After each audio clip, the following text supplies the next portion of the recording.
Semoga kehadiran kita di sini bagian penting dalam jadi saksi lah bahwa kita sedang berjuang untuk membangun generasi untuk mengisi peradaban yang mulia, insya Allah. Karena hakikatnya adalah anak-anak kita dididik bukan sekedar untuk memikirkan dirinya sendiri, tapi hakikatnya bagaimana mereka bisa memberi sumbangsi besar buat peradaban ini. Dan kehadiran kita semoga jadi bagian pendorong kita untuk terus mendampingi, tadi kalau kata Pak Iwan, mendampingi anak-anak kita menuju titik terbaiknya. Salat dan salam juga kita limpahkan kepada Nabi besar Nabi Muhammad SAW, keluarga, para sahabat, dan para pengikutnya yang senantiasa istiqomah melanjutkan risalahnya. Mudah-mudahan kita termasuk dalamnya. Amin ya rabbal alamin. Ibu-ibu, bapak-bapak sekalian, ayah bunda yang dirahmati Allah, pagi ini yang paling enak, yuk kita sama-sama mereview lagi. Mungkin bapak dan ibu di sini sudah banyak baca buku sirah gitu ya, bagaimana Nabi waktu lahir, kemudian waktu remaja. Kalau misalnya Rasulullah SAW dari usia 0 sampai 15 tahun, nah itu jadi referensi kita kan buat ngedidik anak kita.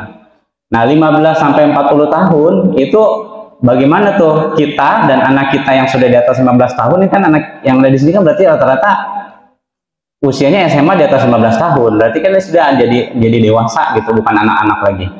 Itu bagaimana? Saat masuk 40 tahun, nah ini Pak Iwan udah 40 tahun kan Pak Iwan? Nah Pak Iwan 40 tahun. Pak Mukmin udah 40 tahun? Belum ya?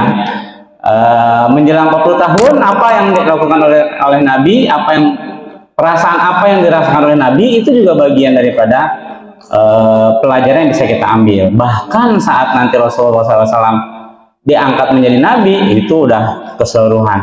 Perjalanan ini nggak bisa saya pikir perjalanan Nabi ini kayaknya menjadi harta karun gitu. Jadi kalau Pak Iwan bilang kita terus banyak belajar, sebetulnya mempelajarinya itu adalah kembali kepada apa yang dicontohkan oleh Rasulullah SAW. Mudah-mudahan berkenan ayah bunda sekalian, kita akan sharing ya 1 jam ke depan. Nanti di tengah jalan kalau bapak dan ibu ada yang mau menyampaikan, menambahkan, lebih enak lagi.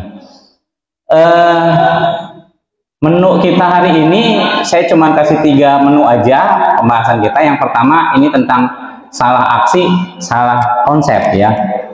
Apa maksudnya nanti salah aksi, salah konsep. Yang kedua, framework dan karakteristik pendidikan Nabi mulai dari 0 sampai Rasulullah wafat tahun usia berapa? 63 tahun. Kemudian sebenarnya kita mau ngapain sih? Sebenarnya misi pendidikan dalam Islam itu seperti apa sih? Nah ini juga yang mesti kita gali. Apakah menjadikan anak-anak kita ini jadi dokter gitu, jadi insinyur gitu ya, jadi presiden dan segala macamnya. Misi dalam arti sekedar mereka mendapatkan profesi yang mereka inginkan. Apakah misi pendidikan Islam seperti itu? Nanti kita akan share. Nggak kelihatan ya? Oh yang pinggir nggak kelihatan. Dorongan harus dikendalikan, harus diikat. Makanya perbudakan pada waktu itu segala macam itu banyak terjadi di sana, kekerasan begitu. Mendidik orang dengan kekerasan. Yang kedua, ini lebih bagus lagi. Kalau Bapak dan Ibu pernah dengar istilah tabula rasa, bahwa setiap anak itu lahir seperti kertas kosong. Nah, itu teorinya ternyata dari Ivan Pavlov ya Bapak dan Ibu. Jadi kita bisa menuliskan apa saja di kertas kosong itu. Jadi sesuai dengan kehendak orang tua atau kehendak guru. Pokoknya kalau ini kamu harus jadi ini. Nah, efeknya begitu. Karena mereka menganggap anak-anak kita itu seperti kertas kosong. Ada istilahnya pada masa itu, kirim 10 anak, maka saya akan berubah, saya akan bentuk mereka. Jadi ini seperti pabrik gitu. Ada bahan baku di sini. Tapi sayangnya kan semua teori ini tidak berdasarkan bahwa ada Tuhan gitu, ada Allah Subhanahu wa Ta'ala. Jadi nganggap yang teori humanisme itu bahwa manusia itu harus dihargai, harus diakui gitu keberadaannya, Dan akhirnya apa? Saat hari ini tuh orang anggap hal-hal yang bermasalah jadi hal yang biasa. Mohon maaf, misalnya LGBT kalau kita ini kata orang yang melakukan LGBT ini kan hak asasi. Jadi kebenaran itu jadi apa bahasanya itu? Jadi relatif gitu. Kebenaran itu jadi relatif. Ini hak saya. Nah, itu karena menganggap bahwa manusia itu eksis gitu, dia harus dihargai. Nah, ini nanti berpengaruh ke pendidikan kita. Kalau saat anak melakukan kesalahan, oh itu memang karakternya begitu, kita anggap begitu, padahal memang harus diluruskan. Contoh misalnya bapak dan ibu yang habis ikut tes bakat misalnya, tes bakat bapak dan ibu, kata suaminya, tuh kan bu, aku ini memang susah nih komunikasi, hasil tes bakat komunikasinya buruk begitu, nggak bisa ini. Nah, itu nggak bisa jadi justifikasi bahwa seorang ayah nggak mau ngomong sama anaknya. Sebagai seorang ayah yang punya fitrah seksual laki-laki, ayah harus bicara sama anaknya. Jangan anggap segala yang kesalahannya segala kekurangan yang dimiliki itu karena bukan bakatnya. Nah, itu hari ini dunia pendidikan nih, sekolah gitu ya, dinas pendidikan, kementerian pendidikan tuh hari ini kayaknya lebih ke sini karena nganggap anak-anak itu punya bakatnya masing-masing. Tapi nggak semua hidup kita itu diurus sama bakatnya. Saat anak kita nanti dewasa berumah tangga, kata anak perempuannya, emang saya nggak bisa masak, nggak bisa jahit, gitu ya, nggak bisa jahit, masak nggak bisa jahit. Jadi udah kita makan aja di luar, misalnya gitu. Nggak boleh begitu. Sebagai seorang perempuan, ya dia harus tumbuh fitrahnya sebagai perempuan. Jangan nganggap karena dia ngerasa nggak punya bakat di situ, dia nggak mau jadi ahli di situ. Nah, itu efek-efek yang terjadi hari ini. Karena kita terlalu mengagungkan bakat anak-anak, hari ini kan ngomong bakat itu, sehingga anak jadi, bahkan ketika di labeling ada kejadian kan, saat dites bakat kepemimpinannya bagus gitu ya, kepemimpinannya bagus, dia ngerasa dia nggak mau jadi bawahan. Saat jadi jadi saat dia nggak terpilih jadi ketua OSIS, dia mutung gitu ya, nggak dilatih. Padahal dalam dalam fitrah sosialnya dia siap jadi ketua, dia siap juga jadi pengikut kan gitu dalam kehidupan kita. Efeknya hari ini kan Bapak dan Ibu bisa kita lihat, orang berebutan pengen dapat kekuasaan, bahkan bahkan bisa menghalalkan segala cara begitu. Karena nggak ada yang mau jadi pengikut, nggak mau di bawah orang, tapi semua pengen ada di atas. Nah, efeknya begitu, karena ngerasa dirinya punya bakat itu. Nah, ini juga warning juga nih buat kita ya. Mungkin nanti kalau SMA Al-Qudwah nih cukup ini kan variatif kegiatannya, bahkan bagaimana menumbuhkan fitrah laki-laki dan perempuan. Kayaknya juga pernah suka ada kalau pertemuan perempuan tuh apa disebutnya? Keputrian, suka ada kegiatan keputrian. Nah, itu kan juga membangkitkan sisi-sisi keperempuanan, kewanitaan anak-anak kita. Nah akhirnya berdasarkan itu ya, faktanya hari ini ya, bedanya gejala sama fenomena itu gimana Pak Fadil? Gejala itu baru kelihatan sedikit ya. Kalau fenomena itu udah fenomenal, udah jadi banyak begitu. Ada depresi Bapak dan Ibu. Kalau lihat anak-anak muda tuh di TikTok suka bikin video lagi jalan nabrak pagar kan, ceker gitu. Anak 80-an dorong aja pagarnya. Ada lagi anak 90-an jalan nabrak pagar. Dasar ini pagar nggak ngelihat orang lewat apa. Anak sekarang ketabrak pagar. Guys, tahu nggak gimana sakitnya nabrak pagar kayak gitu ya? Ya kan itu. Nanti aku ceritain guys gitu ya. Itu pagar masa nggak ngelihat aku lagi jalan kayak gitu ya? Sekarang anak lebih sangat mudah depresi, depresi gitu ya. Mudah galau gitu. Aduh guys, saya butuh healing nih, butuh healing gitu. Apa healing gitu, butuh vitamin C ya gitu ya, vitamin laut gitu. Apalagi games hari ini Bapak dan Ibu, ya kan? Games tuh udah jadi kecanduan, games itu udah jadi apa? Kalau beli ada sekarang malah jual beli akun ya, ada jual beli akun. Efeknya kemarin saya lihat berita tuh berturut-turut ada tuh Pak Fadil di TV berturut-turut cerita tentang anak usia SMP SMA yang bawa celurit apa namanya tawuran, bahkan kadang suka random aja malam-malam kan jalan tiba-tiba bacok orang pergi gitu. Tahu nggak Bapak dan Ibu itu inspirasi dari mana? Kalau Bapak dan Ibu pernah lihat games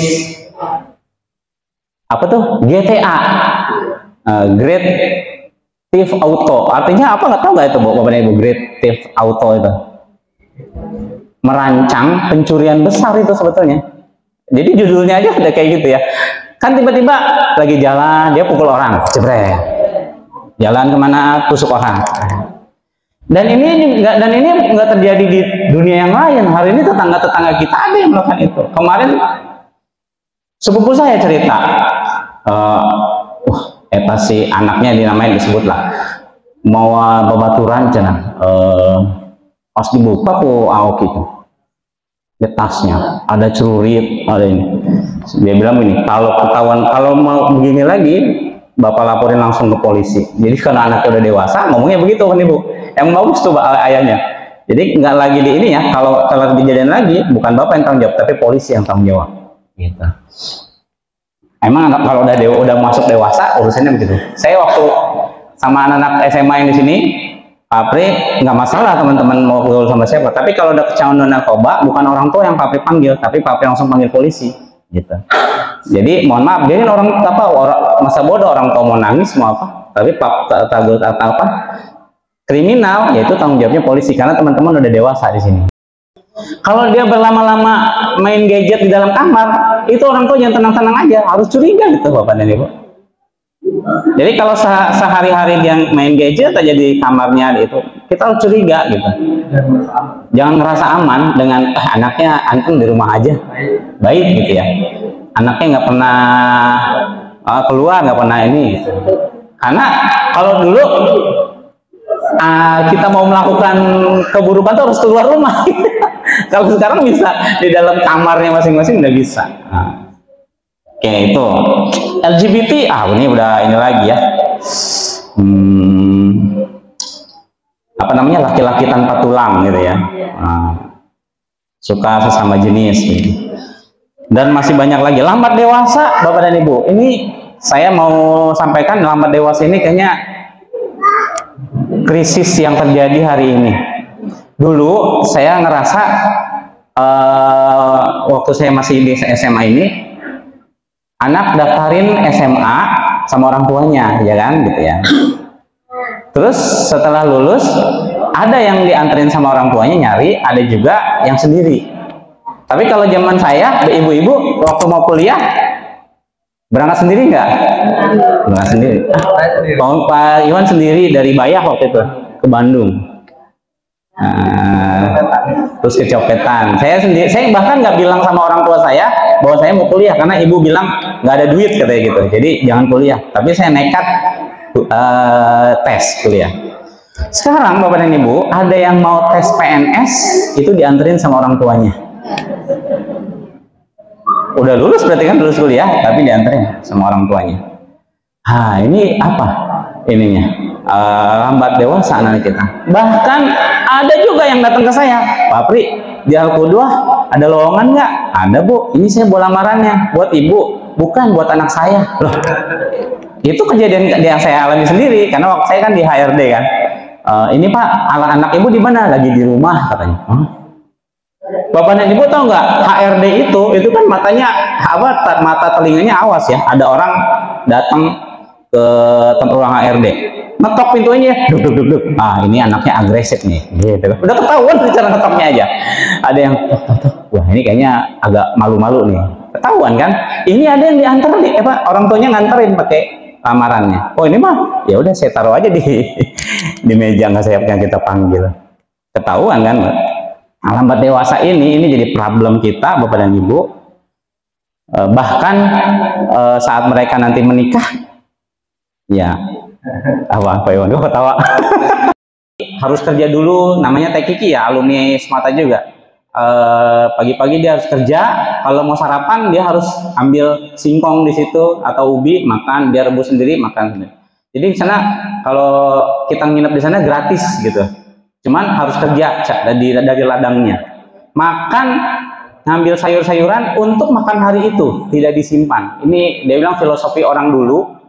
Kalau ke pasar itu setiap hari, ya Bapak dan Ibu ya, dia bawa apa tuh tas jinjing untuk makan satu hari itu, tidak disimpan dalam kulkas.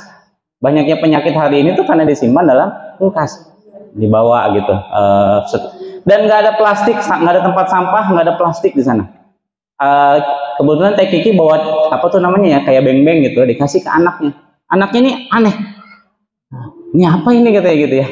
Terus karena itu plastik, sama anaknya dicuci dulu plastiknya sebelum dibuang, dicuci dulu, terus dia setelah dicuci dijemur sampai kering, baru dia simpan di tempat-tempat plastik untuk menjaga kelestarian lingkungan. Sampai sedemikian mikirnya. Nah, teman-teman hari ini, anak-anak kita hari ini, saya jadi mikir ya, semua pengen kerja ke Jakarta gitu, dapat penghasilan besar, tapi tidak memikirkan hal lainnya, termasuk lingkungannya, bahkan keluarganya. Itu banyak anak-anak kita yang kalau Pak Lilo bilang fatherless, anak-anak yang hari ini kehilangan sosok ayah, atau father hunger, yang lapar akan sosok ayah gitu. Oke. Nah, Bapak dan Ibu nih, ini dua ya, ini di Jakarta, itu di hutan. Kalau Bapak dan Ibu lihat, mana yang kalau Bapak dan Ibu, di tempat mana yang membuat hati Bapak dan Ibu tuh nyes, tenang gitu? Di mana? Di hutan ya, nyes gitu ya. Di situ memang bagus kan ya, tapi ibu sejam aja berdiri di situ,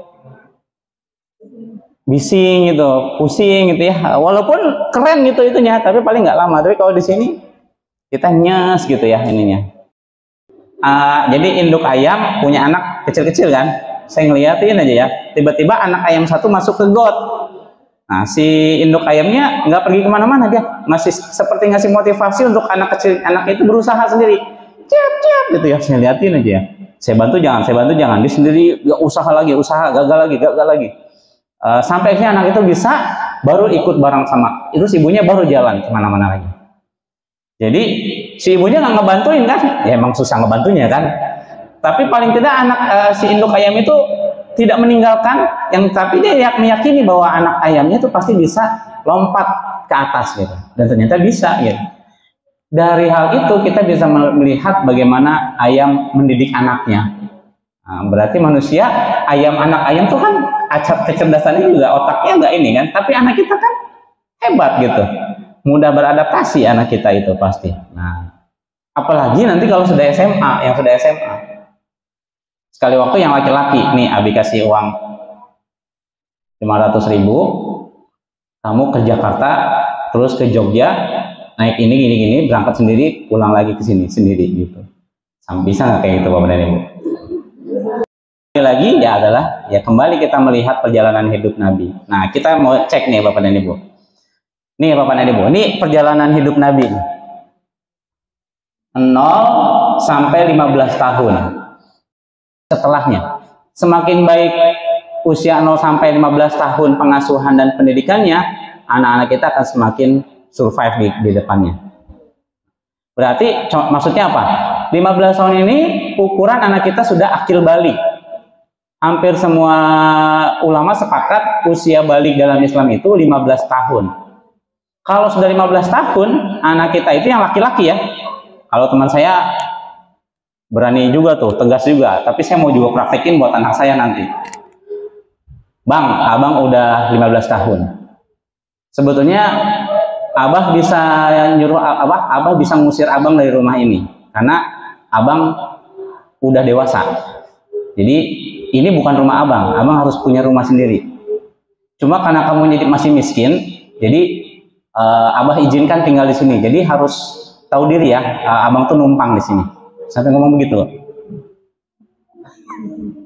Sanggup nggak ngomong begitu sama anak laki-laki kita, anak laki-laki ya? Ya memang begitu. Di Padang ada Bu Resi ya. Saya dulu pernah ke Padang sampai nanya juga sama namanya apa Pak Fadil, ini Bu punya proyek apa dulu, tularkan ke anak-anak muda.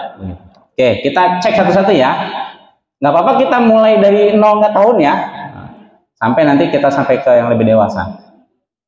0 sampai 6 tahun ini Bapak dan Ibu ingat nggak Rasulullah di mana? Di depan gurunya manis gitu ya. Tapi setelah di luar, wah lain gitu. Nah, kita ingin anak kita yang punya self regulation lewat sholat. Astagfirullah. Ya, walaupun ada kita dan tidak ada kita, anak kita bisa nahan diri untuk melakukan hal-hal yang maksiat atau hal-hal yang salah. Baik ada kita maupun tidak ada kita. Nah, jangan sampai anak tuh baiknya di depan kita doang. Nah, sholat ini agar mereka tertib sholat itu ujungnya begitu, dia punya self regulation. Kemudian kalau dipisahkan kamarnya, itu kepercayaan dirinya Bapak dan Ibu. Kalau anak dipisahkan kamarnya kan mulai ada muncul, wah dipisah kamarnya nih, nanti di kolong tempat tidur ada ini. Enggak lah, kan aku sudah berdoa, ada Allah yang akan melindunginya. Nah, kepercayaan diri itu datang dari iman yang kuat dari anak-anak kita. Jadi kalau ada anak-anak kita yang kurang percaya diri, periksa lagi imannya, keimanannya. Karena keyakinan pada Allah menumbuhkan kepercayaan diri. Jadi kepercayaan diri itu bukan dari bakat dia mau tampil, keberanian dia untuk melakukan untuk beradaptasi dengan dirinya. Nah, itu karena Allah Subhanahu Wa Taala itu yang jadi faktor pendukung dia lebih percaya diri. Nah, gimana caranya tuh ya? Pas pulang keretanya ketinggalan misalnya. Ya udah tidur di stasiun gitu, itu bagian daripada musafir. Nah, ini perlu dilatih Bapak dan Ibu anak-anak kita. Kemampuan seperti ini.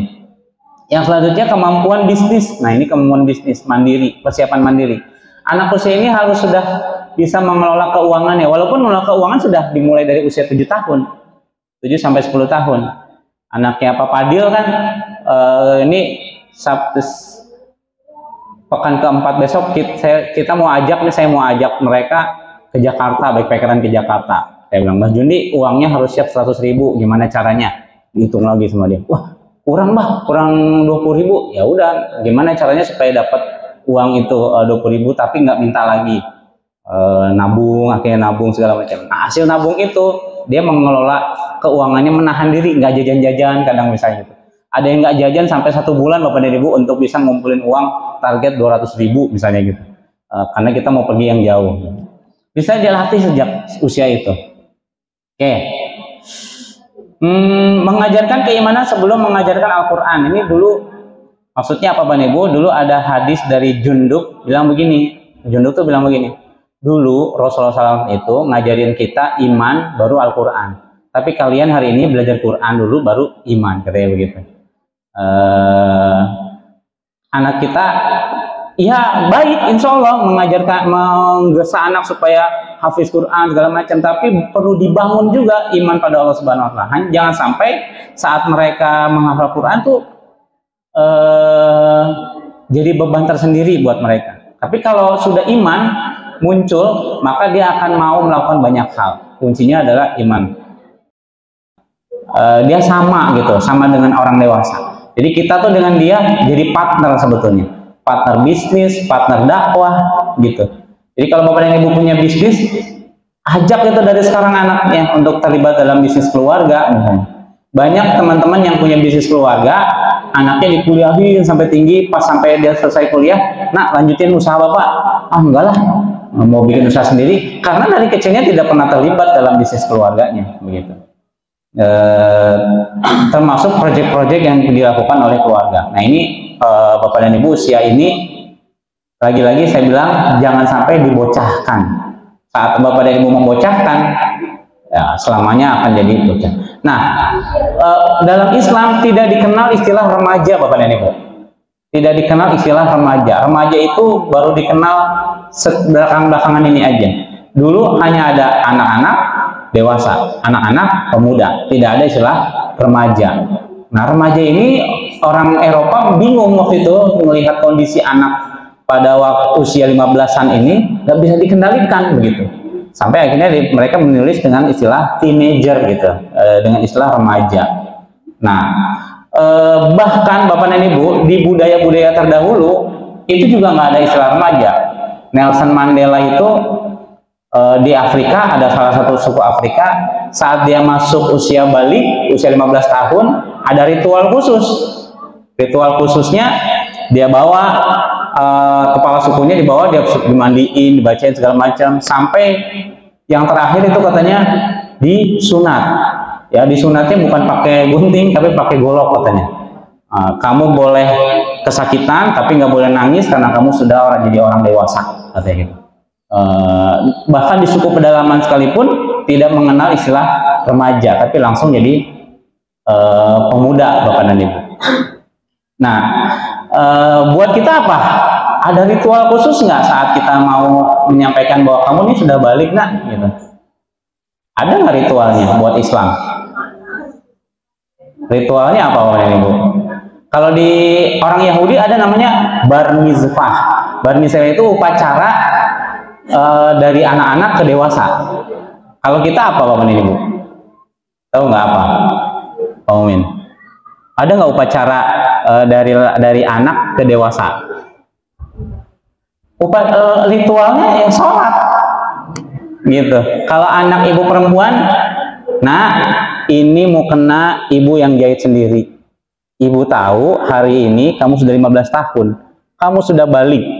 Ya, jadi semua pahala dan dosa yang kamu lakukan itu tercatat oleh malaikat. Ini mukena ibu berikan sama kamu, jangan sampai tinggalkan sholat. Bayangkan Bapak dan Ibu, mukena hasil jahitan ibunya dikasih sama anaknya, itu akan berkesan dengan sangat luar biasa. Doa itu jadi kekuatan kita untuk mendidik. Badan yang prima, nah anak ini harus badan yang prima. Di usia ini. Yang terakhir 40 sampai 63 tahun. Ada di sini Bapak dan Ibu yang angkat tangan yang usia ini, tahap ini? Semuanya atau belum semua? Usia 40 sampai 63 tahun. 40 ya, ini kita nih berarti. Nah, ini buat kita berarti. Ini tahap perjuangan menebar kebaikan namanya. Artinya ingat Bapak dan Ibu, jadi waktu menjelang usia 40 tahun, waktu 30 tahun tuh Rasulullah tuh ada keresahan, seperti ada yang manggil-manggil gitu, ada resah. Terus akhirnya Rasulullah apa? Pergi ke Gua Hiro untuk melihat kondisi orang Mekah dari atas. Jadi Rasulullah tuh merasa resah dengan kondisi masyarakat pada waktu itu. Nah, keresahan ini itu pasti dialami oleh semua orang, bapak-bapak dan ibu-ibu yang mendekati usia 30-40 tahun nih, usia 37 tahunan, itu pasti ada keresahan, ada sesuatu yang manggil-manggil untuk berubah. Ada nggak ya kayak gitu? Ada nggak, Bu? Minimal mikir, duh kayaknya saya harus melakukan sesuatu nih. Itu pasti ada, Bapak Ibu. Apa yang itu? Itu adalah panggilan dari Allah sebetulnya. Itu panggilan dari Allah Subhanahu wa taala untuk melaksanakan tugas menebar kebaikan. Jadi pada usia ini anak-anak kita nanti harapannya itu bukan sekedar mikirin keluarganya doang, tapi bagaimana dia juga menjadi pejuang buat orang yang ada di sekitarnya. Saya selalu bilang ke anak-anak muda itu, kamu mau sarjana itu, kalau gini ada alumni datang nih ke saya, alhamdulillah kok udah selesai, alhamdulillah sekarang proyeknya apa? Nah, saya selalu tanya, proyek kamu apa? Ditanya proyek apa ya Pak, katanya gitu. Hampir sebagian nggak kebayang untuk proyeknya. Karena yang mereka pikirkan adalah setelah lulus kuliah bekerja. Untuk memperbaiki lingkungan masyarakat, mereka nggak punya ide untuk melakukan itu. Nah, Bapak dan Ibu, saat usia kita menjelang usia 40 tahun ini, dorongan kita untuk melakukan menebar kebaikan itu akan semakin memuncak, Bapak dan Ibu. Yang senang dengan dunia pendidikan, kayaknya saya mau bikin ini nih, gitu.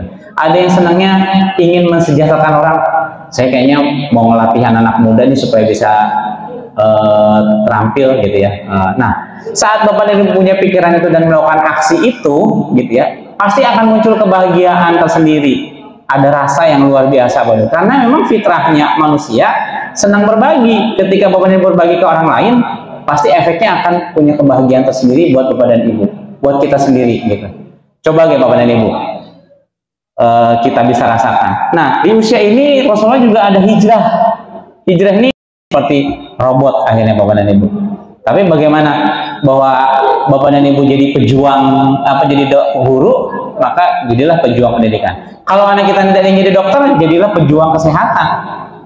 bukan sekedar dia bekerja ngurus pasien, kan punten ya, dokter tuh setiap kali bergerak dapat duit kan ya, memang uang yang dia dapatnya itu dia abdikan lagi buat masyarakat, itu yang disebut dengan barokah. Jadi barokah itu bukan banyaknya harta Bapak dan Ibu, tapi uang yang dipakai, uang yang kita dapatkan untuk manfaat orang lain, itu yang disebut barokah gitu.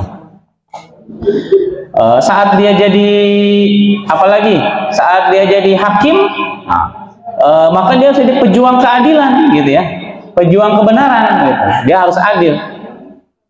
Nah, jiwa-jiwa pejuang ini yang mungkin semakin hari semakin hilang. Jadi apa? Saat dia 06 tahun itu kan dekat dengan alamnya, dekat dengan penciptaannya. Ajak anak kita berkeliling lihat keagungan Allah Subhanahu wa taala. Coba Bapak dan Ibu, kalau Bapak dan Ibu punya anak 0 sampai 6 tahun, ajak Bapak dan Ibu cerita kisah-kisah Nabi, kisah cerita-cerita yang inspiratif. Itu akan sangat mudah mudah terpengaruh gitu. Bahkan cerita horor aja dia pasti terpengaruh, cerita iman apalagi begitu. Ikutin itu. Berarti bangkitkan imannya dulu sebelum kita ngomong syariat kepada anak kita. Nanti kamu karena kita lupa pada waktu itu, Masya Allah kayaknya ya, kayak waktu dulu tentang fitrah iman ada yang kelewat di usia 0 sampai 6 tahun. Nah, hari itu kita lunasi sambil tetap berjalan. Dan tidak ada yang melelahkan Bapak dan Ibu. Tadi Bapak dan Ibu tahu nggak saya tulis di depan itu tadi, raise your child, raise yourself. Itu maksudnya kalau kita menumbuhkan fitrah anak-anak kita, fitrah kita sendiri akan tumbuh Bapak dan Ibu. Kalau kita mau masuk lagi ke dunia anak dan kita tumbuhkan fitrah anak kita, dengan sendirinya fitrah kita tumbuh. Ada kenikmatan sendiri ya. Itu yang tadi saya contohkan, biasanya, bah udah maghrib, ayo sholat di masjid, katanya gitu ya. Kan ada kenikmatan sendiri saat di usia, ternyata anak kita tuh bukan kita yang ngedidik, tapi sebenarnya anak saya ini cara Allah mengingatkan saya gitu. Nah, kalau anak kita sudah dewasa, bangun hubungan lagi, attachment yang kuat lagi. Apa kira-kira yang ada dalam pikiran dan perasaannya? Kemudian jadikan itu landasan untuk menutup hal-hal yang masih kurang. Karena banyak hal yang bisa diperbaiki dengan cara attachmentnya ditambah gitu ya. Kedekatan kita dengan anak kita